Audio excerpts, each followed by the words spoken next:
하나님께서 우리에게 주시는 말씀은 시편 90편입니다. 우리 드라마 성경으로 함께 묵상하겠습니다.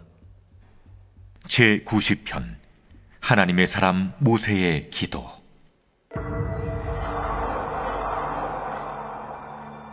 주여, 주는 대대 우리의 거처가 되셨나이다. 산이 생기기 전, 땅과 세계도 주께서 조성하시기 전 곧 영원부터 영원까지 주는 하나님이시니이다. 주께서 사람을 티끌로 돌아가게 하시고 말씀하시기를 너희 인생들은 돌아가라 하셨사오니 주의 목전에는 천년이 지나간 어제 같으며 밤의 한순간 같을 뿐임이니이다. 주께서 그들을 홍수처럼 쓸어가시나이다. 그들은 잠깐 자는 것 같으며 아침에 돋는 풀 같으니이다. 푸른 아침에 꽃이 피어 자라다가 저녁에는 시들어 마르나이다. 우리는 주의 노에 소멸되며 주의 분내심에 놀라나이다. 주께서 우리의 죄악을 주의 앞에 놓으시며 우리의 은밀한 죄를 주의 얼굴빛 가운데 두셨사오니 우리의 모든 날이 주의 분노 중에 지나가며 우리의 평생이 순식간에 다하였나이다. 우리의 연수가 70이요 강건하면 80이라도 그 연수의 자랑은 수고와 슬픔뿐이요 신속히 가니 우리가 날아가나이다. 누가 주의 노여움의 능력을 알며 누가 주의 진노의 두려움을 알리이까? 우리에게 우리 날 기수함을 가르치사 지혜로운 마음을 얻게 하소서. 여호와여, 돌아오소서. 언제까지니이까?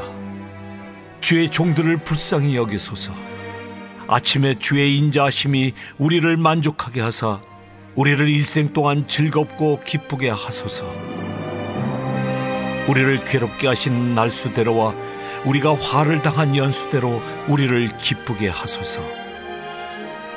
주께서 행하신 일을 주의 종들에게 나타내시며 주의 영광을 그들의 자손에게 나타내소서.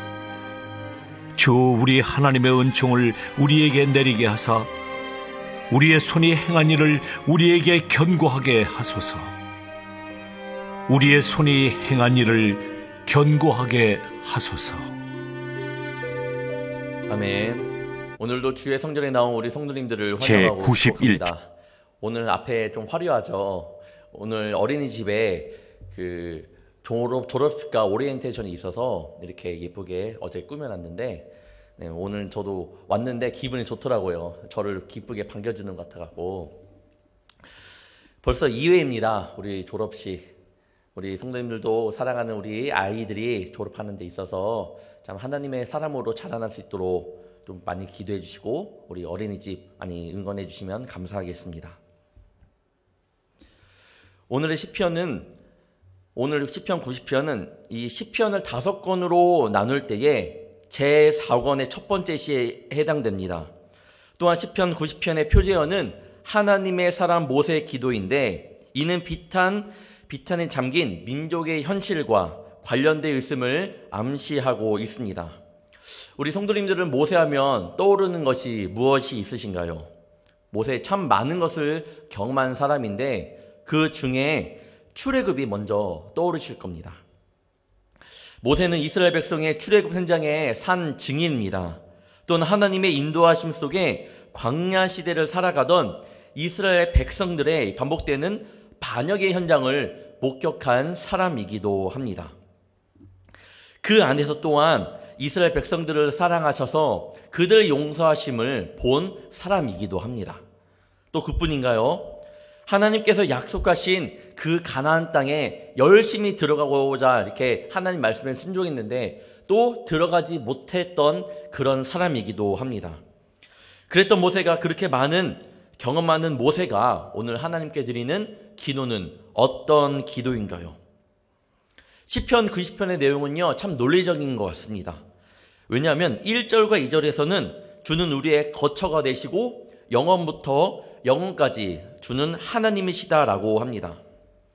3절부터는 우리의 인생이 얼마나 보잘것없고 짧은지를 이야기하고 있습니다. 그런데 우리 인생이 그런 이유가 우리 인생의 죄악으로 말미암아 하나님의 진노 때문에 그렇다고 두 번째 부분에서 말하기도 합니다.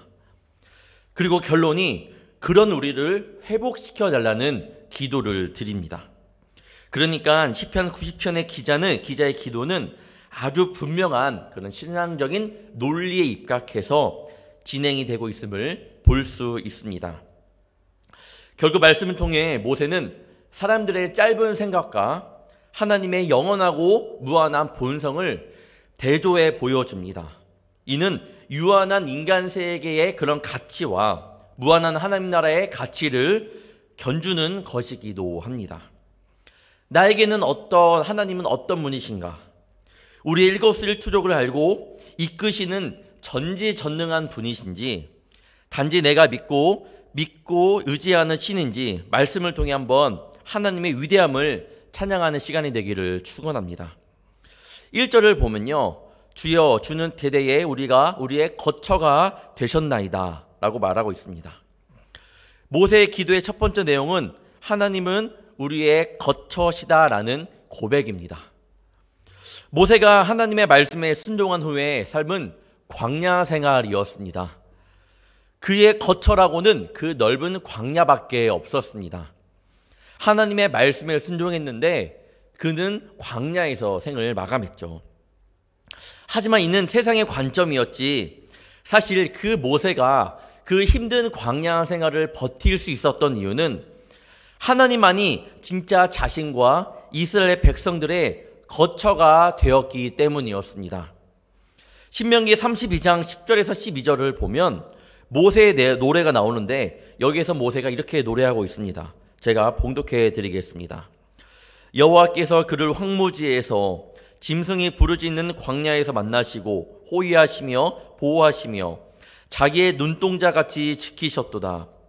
마치 독수리가 자기의 보금자리를 어지럽게 하며 자기의 새끼 위에 너풀거리며 그의 날개를 펴서 새끼를 받으며 그의 날개 위에 그것을 엎는 것 같이 여호와께서 홀로 그를 인도하셨고 그와 함께한 다른 신이 없었도다. 모세의 이 고백에는요, 진짜 하나님만이 자신의 거처가 됨을 고백하고 있습니다. 여러분의 거처는 어떠십니까? 어디입니까? 하나님입니까? 아니면 세상적인 겁니까? 요즘 어린이들 사이에서도 또는 어른들 사이에서도 너네 집이 좋냐, 우리 집이 좋냐, 아파트 브랜드를 따지기도 합니다. 따지고 있습니다. 뭐 어른들은 안 그렇습니다 라고 말할지 모르겠지만 제가 이런 뉴스를 보았습니다.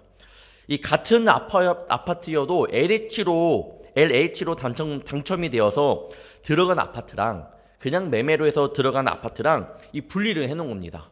같은 아파트인데 동이 다른 거죠. 동이 몇 동부터 몇 동은 LH로 당첨됐고 나머지는 진짜 비싼 돈 주고 들어간 아파트. LH로 당첨된 입주민들이 불편을 겪고 있다라는 거예요. 같은 아파트인데 분리를 시켜버리니까. 어디에 거처하느냐를 가지고 차별이 일어나고 있는 그런 시대가 되어버렸습니다. 우리가 이 세상적인 집만 최고의 보금자리라고 생각할 때 있지만 진짜 최고의 보금자리는요, 우리 하나님 여호와 한 분뿐입니다. 이 사실을 잊지 말아야 합니다. 그래서 우리 그리스도인들은 늘 겸손하고 교만하지 말아야 합니다. 광야 생활을 하던 이스라엘 백성들에게 하나님만이 그들의 보금자리였습니다. 하나님이 임재를 상징하는 구름기둥 또한 불기둥으로 그들을 이끄셨음을 우리 성도님들은 압니다. 그 하나님께서 움직이시면 이스라엘도 같이 움직이셨습니다. 왜? 하나님께서 움직이시는 그곳이 바로 거처가 되기 때문이었습니다. 모세는 광야에서 자신들을 돌보신 하나님을 자신들만의 거처라고 고백하고 있습니다. 오늘 모세는 더 나아가 그 하나님께서 대대의 거처가 되신다고 고백합니다. 즉 하나님이 거처가 되신다라는 사실은요, 자신의 시대뿐만 아니라 이전 세대와 앞으로의 세대, 우리의 세대까지도 이어지고 있음을 말하고 있습니다. 그때의 하나님, 모세의 하나님, 이스라엘의 하나님이 지금 우리의 하나님이 되고 있음을 또한 우리는 말씀을 통해 알 수 있습니다. 이어서 모세는 하나님을 영원하신 주 하나님으로 고백합니다. 2절을 보겠습니다. 산 위에 생기기 전 땅과 세계도 주께서 조성하시기 전 곧 영원부터 영원까지 주는 하나님이시니이다. 하나님은 이 세상 온 우주 만물을 창조하신 하나님이죠. 다 잘 알고 계십니다. 더 중요한 것은요, 하나님은 인간과 세계가 창조되기 이전부터 존재하셨고 모든 것이 끝나는 그 순간 이후에도 존재하시는 분이라는 사실입니다. 곰곰이 이 전지전능한 하나님을 묵상해 보면요, 정말 이 사실만으로도 우리의 삶의 힘과 능력이 됨을 우리는 알 수 있습니다. 이렇게 영원하신 하나님, 전지전능한 하나님에 비하여 인간인 우리는 어떻습니까? 3절부터 5절을 보겠습니다. 주께서 사람을 티끌로 돌아가게 하시고 말씀하시기를 너희 인생들은 돌아가라 하셨사오니 주의 목전에는 천년이 지나간 어제 같으며 밤의 한순간 같을 뿐이니이다. 주께서 그들을 홍수처럼 쓸어가시나이다. 그들은 잠깐 자는 것 같으며 아침에 돋는 풀 같으니이다. 하나님은 너의 인생들은 돌아가라, 이 한마디 말씀에 우리의 인생은, 그 인생이 아무리 파란만장한 삶이라 할지라도 순식간에 사라질 수 있습니다. 어릴 때 저는 이런 이야기를 들은 적이 있습니다. 어떤 어린아이가 하나님에게 말했습니다. 하나님에게는 1억이 크나요? 그러니까 하나님 말씀하셨죠. 아니란다. 나에게는 1억 원이 1억 같단다. 그러자 아이가, 그러면 하나님 저에게 1억만 주실 수 있나요? 아주 똑똑한 친구죠. 그러니까 하나님께서 이렇게 말씀하셨습니다. 그래, 내가 너한테 1원을 주겠다. 대신 1분만 기다려라. 네, 1억 분을 기다리라는 그런 우스갯소리죠. 재치있게 아이의 질문을 넘어가는 이런 예화입니다. 재미있는 예화이지만 사실 이 안에는 하나님의 전지전능함이 들어가 있습니다. 우리가 어떻게 하지 못하는 우리의 재물도, 우리의 인생도, 우리의 시간도 하나님의 아래에 있음을 보여줍니다.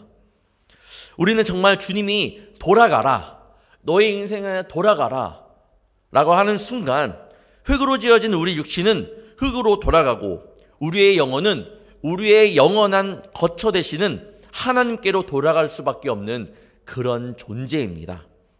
그런데 왜 우리는 늘 주님의 은혜를 잊고 살아갈까요? 그 주님의 힘과 능력을 왜 무시하며 살아갈 때가 많은가요? 우리의 삶에 너무나 평온함을 느끼며 부족한 것이 없어서 그런 건가요? 예전에 어떤 청년이 저에게 이런 말도 한 적이 있습니다. 목사님, 저는 기도가 안 나와요. 왜 갑자기 그렇게 생각을 왜 하냐? 라고 물어보니까 부족한 것이 없다라는 거예요. 그런 것처럼 우리도 부족한 것이 없어서 그런 힘든 일이 일어나지 않아서 때로는 주님을 잊어버리고 있는지 한번 돌아보아야 합니다. 실제로 그래서 주님을 못 찾는 이들이 굉장히 많습니다. 이렇게 유한하고 한 폭의 풀 같은 그런 인생을 살아가는 이스라엘 백성들도요, 광야에서 이제 적응 좀 하는 것 같으니까 주님께 수없이 많은 불평, 불순종, 반역을 행하였습니다.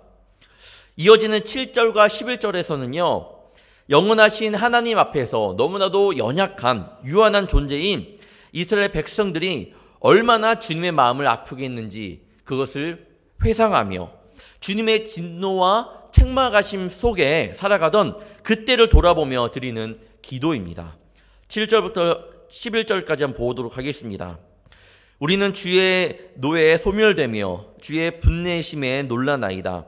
주께서 우리의 죄악을 주의 앞에 놓으시며 우리의 은밀한 죄를 주의 얼굴빛 가운데에 두셨사오니 우리의 모든 날이 주의 분노 중에 지나가며 우리의 평생이 순식간에 다였나이다.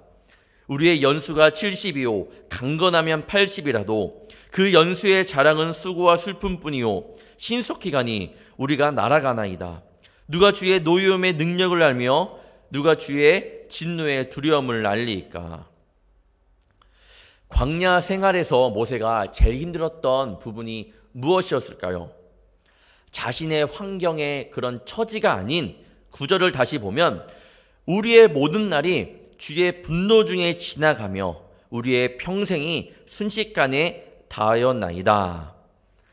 하나님께 대하여 불순종하여 그 징계 가운데 걸어왔던 그 백성들의 여정이 얼마나 힘들고 고생이었는지를 보여주고 있습니다. 모든 날이 주의 분노 중에 지나갔고, 그래서 우리의 평생이 순식간에 지나갔다는 이 모세의 고백입니다. 특히 10절의 고백, 우리가 신속히 날아가나이다. 이 고백은 모세의 힘든 모습을 보여주고 있습니다. 그래서 모세는 어떻게 했나요? 자신의 백성들의 모습을 성찰하고 거기서 끝나지 않고 다시 전지전능하신 하나님의 도우심을 구하며 기도하고 있습니다. 12절입니다. 우리에게 우리날 계수함을 가르치사 지혜로운 마음을 얻게 하소서. 우리는 우리 인생을 통찰할 수 있는 지혜를 주님께 구해야 됩니다. 모세도 얼마나 그랬을까요? 하나님 말씀에 순종하고 나왔는데, 아까 위에서 말씀드렸다시피 나왔는데 광야에 던져졌습니다. 그리고 약속의 땅에 거의 다 와서 못 들어가게 되었습니다. 만약에 자신의 삶을 통찰하는 그런 삶이 없었더라면, 그런 지혜가 모세가 없었더라면 그 모든 삶이 굉장히 힘들었을 겁니다. 가나안 땅을 바라보았을 때에 정말로 내가 저 땅을 들어갔어야 됐는데 내 삶이 이게 뭐냐라고 불평불만의 말을 고백을 할 수도 있었을 겁니다. 하지만 그는 그러지 않았습니다. 가나안 땅을 바라보았을 때에 자신도 그동안 살아온 인생을 믿음의 눈으로 바라보니 하나님의 뜻에 순종했던, 최선을 다했던 그 자신의 삶이 뿌듯했을 겁니다.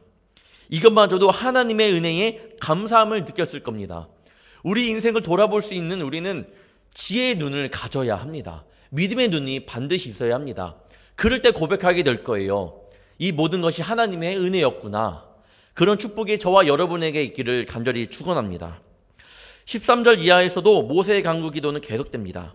13절과 15절은요, 주님의 백성을 불쌍히 여기사 가까이 하여 주시고 기쁨의 삶을 살게 해달라는 그런 간구의 내용인데, 14절 먼저 보겠습니다. 아침에 주의 인자하심이 우리를 만족하게 하사 우리를 일생 동안 즐겁고 기쁘게 하소서. 여기서 말하는 아침은 무엇인가요? 하루의 시작은 아침입니다. 아침. 그 아침에 오늘 하루를 살아갈 힘을 얻는다라는 겁니다. 이 하루를 즐거움과 기쁨으로 살아갈 동력을 주님의 인자하심, 곧 주님의 사랑으로부터 부여하심을 받음을 고백하고 있습니다. 그러면 어떻게 하루의 아침을 시작해야 될까요? 당연히 주님께 감사함으로, 고백함으로 또한 시작하기를 축원합니다. 때로는 풀리지 않는 문제들이 오늘 아침부터 기다리고 있는 우리 성도님들로 계실지 모르겠습니다. 그렇다 하더라도 감사함으로 나아가기를 바랍니다. 감사함으로 나아가는 주의 자녀들의 기도를 반드시 주님께서 들어주시고 수고와 슬픔뿐인 인생을 살아가는 사람들 속에 그 가운데 즐거움과 기쁨을 누리게 해주실 줄 믿습니다. 우리는 무엇보다 아침이 아닌 또한 새벽을 깨어 나왔잖아요. 이는 더 영적으로 무장할 수 있는 시간이 더 늘어났음을 말해주고 있습니다. 더 긴 거예요. 오늘 기도하며 나아갈 때에 오늘 하루 주님, 불순종의 삶이 아닌, 주님의 마음을 아프게 하는 삶이 아닌, 두려움의 삶이 아닌, 주님 감사함으로 모든 것을 감당할 수 있는 힘을 나에게 허락하여 주시옵소서, 우리 사랑하는 자녀들에게 부어주시옵소서라고 고백하는 그런 귀한 기도의 시간이 되기를 또한 되면 좋겠습니다. 마지막 16절부터 17절은 주의 백성들이 행하는 일과 수고의 복을 내려달라는 간구입니다. 나에게 복은 무엇입니까? 제산이 많은 한 남자가 있었습니다. 하루는 그가 신문에 이런 광고를 냈습니다. 자기 생활에 진실로 만족하고 행복한 것을 증명할 수 있는 사람에게는 누구든지 100만 달러를 주겠습니다. 이 광고가 나간 후에 많은 사람들이 몰려들었죠. 어떤 젊은 남자는 자신의 직업에 만족한다고 말하였습니다. 꽤 나이 들어 보이는 어떤 사람은 세계 인류대학교에서 박사학위를 받은 것과 자신이 인류 강사임을 자랑하며 흐뭇했습니다. 어떤 여인은 얼마 전 정말로 사랑하는 남자를 만났음을 그리고 다음 달에 결혼하기로 했다고 정말 행복하다고 하였습니다. 저마다 자신이 얼마나 행복한가를 이 재산가에게 이야기하고 보여주느라 무척 신경을 쓰고 있었습니다. 그러나 이 재산가는요, 이 부자는 아무에게도 100만 달러를 주지 않았습니다. 재산가가 원하는 답변은 사실 이거였습니다. 내가 정말로 행복한데 당신 돈 100만 달러 필요 없소. 당신 돈 없어도 나는 충분히 행복하오. 나는 내 삶에 만족하고 있나요? 나는 내 삶에서 충분한 복을 누린다고 생각하고 계십니까? 하나님은 내게 필요한 여러 가지를 주셨습니다. 그런데 우리는 그것을 둔 채 다른 욕심을 찾아갈 때가 굉장히 많습니다. 하나님은 반드시 분명히 우리에게 모두가 우리가 만족할 만한 삶을 분명히 주셨습니다. 사람마다 개인 차가 있고 양적인 차가 있을지 모르겠지만요, 하나님은 절대로 질적인 차이를 두진 않으셨습니다.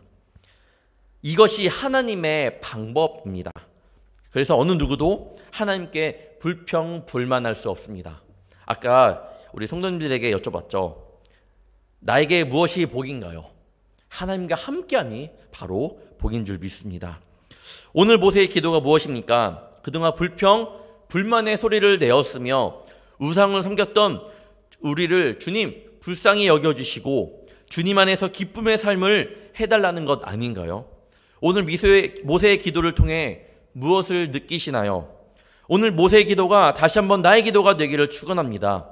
회개하시고 다시 한번 하나님께 구하시는 귀한 시간이 되기를 바랍니다. 사랑하는 성도 여러분, 사순절을 보내고 있는 이때에 오늘도 나리의 십자가에 달리신 예수님을 생각하며 불평불만의 삶이 아닌 대속의 은혜에 그것만으로도 감사할 줄 아는 주의 자녀가 되기를 축원합니다.